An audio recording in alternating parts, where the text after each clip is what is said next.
as the traitors that they were. All of a sudden, to lose the war meant to lose your life. So objective number one is to not lose the war. Whether they wanted to become it or not, these men became the first government of the United States of America. They didn't have any choice. To lose was to die. So here they were. And they weren't fools. They knew that they weren't going to defeat Great Britain all by themselves. They needed outside help. So they sent representatives to 3 countries in Europe that had fought Britain many times. To the French, to the Spanish, and to the Dutch. And all 3 of those countries were quite sympathetic. But they also reminded us, you guys are brothers. And brothers have fights. Then brothers make up. If we get into this war, and then you guys make up, we have to fight both of them. And we're not going to do that. When you mean business, come back and see us. Well, by mean business, they meant declare your independence. Now, this was a tough step, but these guys knew that that was going to happen eventually. This just pushed them over the brink. This, my friends, is the Virginia table. It was from this table on the 7th of June, 1776, that Richard Henry Lee got up and he made a motion. Now, Richard Henry Lee is the uncle of that more famous Robert E. Lee. Well, Richard Henry Lee got up and he moved that these united colonies are and of right ought to be free and independent states. Congress heard Lee's motion. They did what Congress always does. They submitted it to a committee. But what a committee!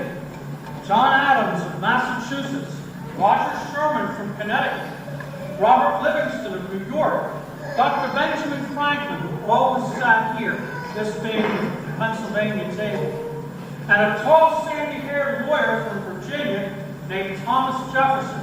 He was but 33 years of age, a young man, but he was also the best writer in the colonies. And so the committee asked him to prepare the rough draft of a Declaration of Independence.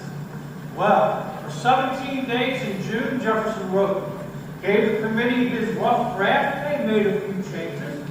They brought the document into this room, and Congress went over it line by line. And they made changes.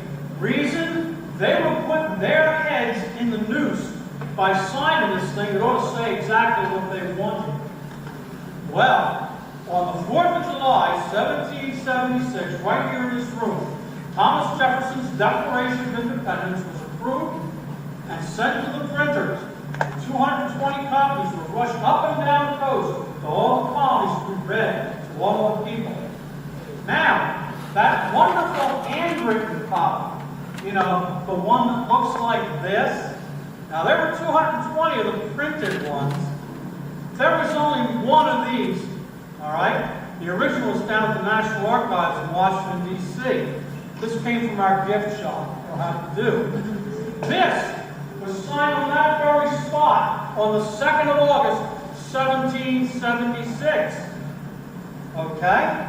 The first to sign was that fellow from Massachusetts, John Hancock. He made that big signature in the middle we've all come to know. Okay? And when he signed it, Hancock then turned. Go ahead. I'm trying to accommodate everyone. Okay? Then he turned the document around for the others to sign, and no one got up. No one got up for about 20 minutes. And finally, Hancock said to these guys, look, if this goes to Britain as is, mine is the only signature on here. Give me a break. That's when Dr. Franklin got up and he made a very famous statement. He said, if we don't all hang together now, gentlemen, we will surely all hang separately later. They got up and he signed. 56 individuals eventually signed this. It took some courage to sign this. If you sign this and we lose the war, the British know who to come and hang. You gave them your autograph. Okay, so it took a lot of courage to sign this. But these were men of rare courage to sign what they did. Now, the other reason why this room is so important to we Americans, you do realize our first government, the Articles of Confederation, failed. This was a weak league of friendship between 13 little independent countries. And while the war was on, boy, were we united. But when the war ended, we drift apart and began to argue over everything, over boundaries and territory, over the rivers that flowed into the interior, over taxes. Does that sound familiar to anybody in this room? Okay. We argued over foreign affairs, trade, war, peace, all kinds of things.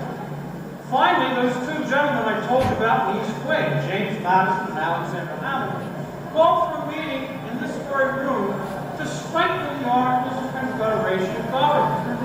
Now, the trick was you needed all 13 states to agree to any change.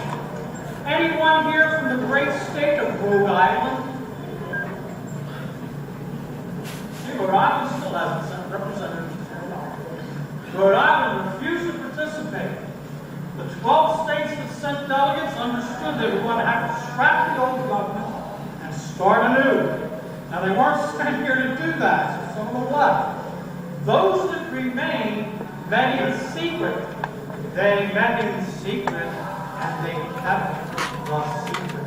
Can you imagine how fast somebody got that out the door today? They had the doors closed and sealed, the windows closed and sealed. This is an average day in July in Philadelphia. Okay? Imagine when it really gets hot, and it does. Hot noon. These guys have all their clothing on, you know. It got hot in here, and I mean the rhetoric got hot. These guys argued loud and long over every aspect of the new government. How strong would the federal government be as compared with the states? Big question. How strong would this new president be? Would he be a king? How many houses in Congress? What kind of things would they legislate? What kind of things were prohibited? They argued loud and long. Slavery was a big issue here in Philadelphia. Northern states wanted to end the African slave trade. Southern states, especially Georgia and South Carolina, informed these guys, we can't live without slavery. If you get rid of the slave trade, we won't join your country. And boy, I mean, they argued loud and long over this stuff.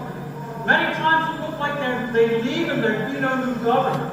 But finally, on the 17th of September, 1787, they put together enough compromises that the United States Constitution was again signed at that very spot and sent to the states for their approval. You notice I haven't put my hands on anything in here? We have a lot of